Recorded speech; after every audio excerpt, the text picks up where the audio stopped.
Bonjour à toutes et à tous et bienvenue dans cette nouvelle vidéo. Aujourd'hui, on va voir 5 astuces qui vont sûrement vous aider à améliorer votre utilisation quotidienne de votre téléphone cellulaire.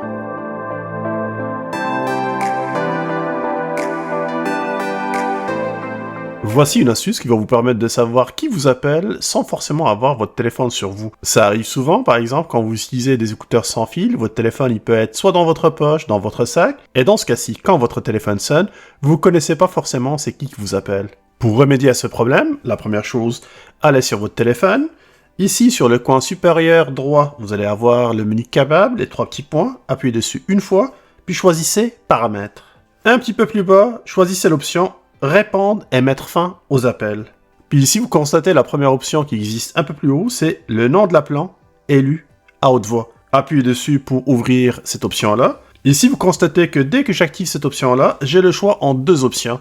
La première, c'est d'activer cette option seulement quand j'ai mes écouteurs. Ça veut dire que je vais avoir le nom de la personne directement prononcé dans mes écouteurs pour savoir c'est qui m'appelle. La seconde option, c'est toujours, ça veut dire que le téléphone va le prononcer avec le haut-parleur directement. Donc, on va commencer par cette option-là, toujours, juste pour vous démontrer à quoi ça ressemble.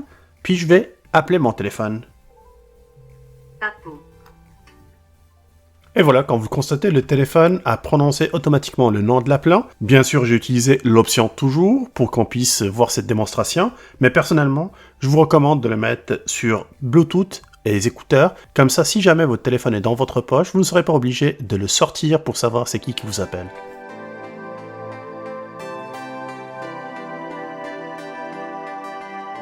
Deuxième option qui est importante et qui revient souvent dans les commentaires et les questions que je reçois régulièrement, c'est la possibilité d'enlever la limitation au niveau du son. Ça veut dire que je peux augmenter encore plus le son sur mon téléphone si jamais, par exemple, j'ai du mal à écouter. Donc pour cela, on va aller directement dans les paramètres. On va choisir son et vibration, volume, puis ici encore une fois, le menu Kebab, et on va choisir limite de volume des médias. Vous constatez que, par défaut, on a une limitation qui est appliquée sur le téléphone, c'est pour protéger, bien sûr, l'oreille de la personne qui va utiliser le téléphone, mais pour les malentendants, par exemple, ou pour les personnes qui ont de la difficulté à mieux entendre, on peut désactiver cette option-là, puis enlever la limite en la mettant au maximum. Comme ça, vous entendrez mieux les communications qui vont se faire sur votre téléphone.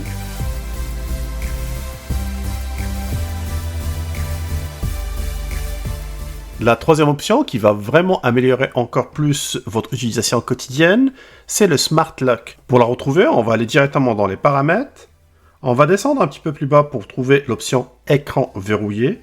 Puis ici, j'ai Smart Lock. D'ailleurs, si jamais vous voulez retrouver les options directement, vous avez toujours la possibilité de pouvoir utiliser la petite recherche, la loupe qu'on voit toujours sur le coin supérieur droit dans les paramètres, et vous tapez tout simplement Smart Lock pour accéder à l'option directement. Maintenant, pour l'activer, on va appuyer sur Smart Lock. Rentrez votre schéma. Ici, vous constatez qu'on peut déverrouiller notre téléphone d'une manière qui est automatisée avec 3 possibilités. La première, c'est la détection de l'appareil lorsqu'on va la porter en main. La seconde option, c'est les lieux de confiance. Et la troisième et dernière option, c'est les appareils de confiance.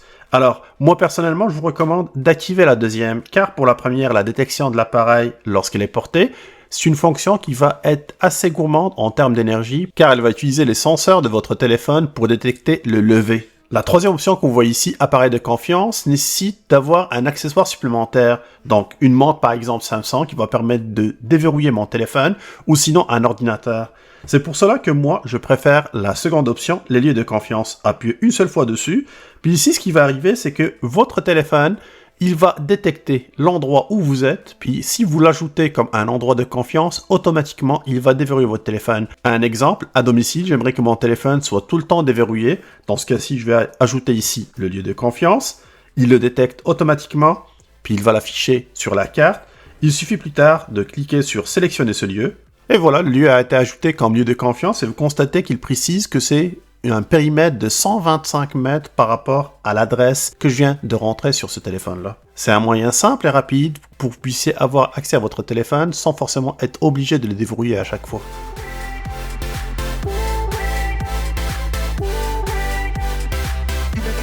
Voici une autre option qui va vraiment vous faciliter la vie au quotidien. Combien de fois vous avez ouvert vos notifications, puis en les effaçant, vous vous êtes rendu compte que vous avez effacé une notification importante, mais vous vous en souvenez pas? Alors, Pour remédier à ce problème-là, ce qu'on va activer, ça va être l'historique de notifications sur votre téléphone. Pour cela, on va aller ouvrir les paramètres, on va chercher notifications, paramètres avancés, puis ici vous constatez que j'ai historique des notifications. Par défaut, l'historique de notifications est désactivé. Je vous invite à l'activer. De cette manière, à chaque fois que vous allez effacer vos notifications, vous pouvez les retrouver en cas d'erreur directement sur votre historique et vous pouvez les consulter à volonté.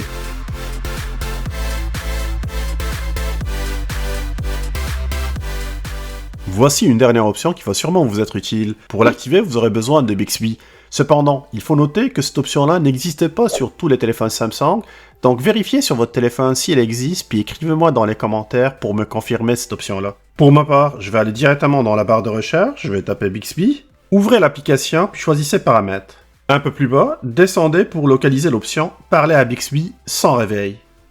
Quand vous le constatez, cette option est désactivée par défaut. Cependant, en l'activant, vous aurez accès à certaines options très intéressantes. Parmi eux, celle qui m'intéresse, c'est celle du téléphone. Car avec cette option activée, vous pouvez répondre à un appel ou le rejeter sans toucher à votre téléphone. Pour le voir, on va faire un test tout de suite. Quand vous le constatez ici, c'est écrit « Répondre » ou « Refuser » juste un petit peu plus bas. « Répondre ». Et voilà, comme vous le constatez, je viens de répondre à cet appel sans toucher mon téléphone, juste en utilisant le mot « répondre ». Je peux faire la même chose, encore une fois, en prononçant « rejeter ». Ça peut être très utile si vous avez les mains occupées, par exemple, à la cuisine, et vous voulez répondre à un appel. Ce qui est intéressant aussi, c'est que quand vous utilisez le mot « répondre », automatiquement, votre téléphone va se mettre sur le mode haut-parleur, ce qui va vous permettre de communiquer sans toucher à votre téléphone. Voilà, j'espère que vous avez apprécié ces 5 astuces et qu'ils vont être utiles pour vous au quotidien. Si c'est le cas, n'hésitez pas de liker la vidéo, de la partager, laissez-moi un commentaire et n'oubliez pas de vous abonner à Québec Test. On se donne rendez-vous très bientôt avec une nouvelle vidéo. D'ici là, je vous dis à plus.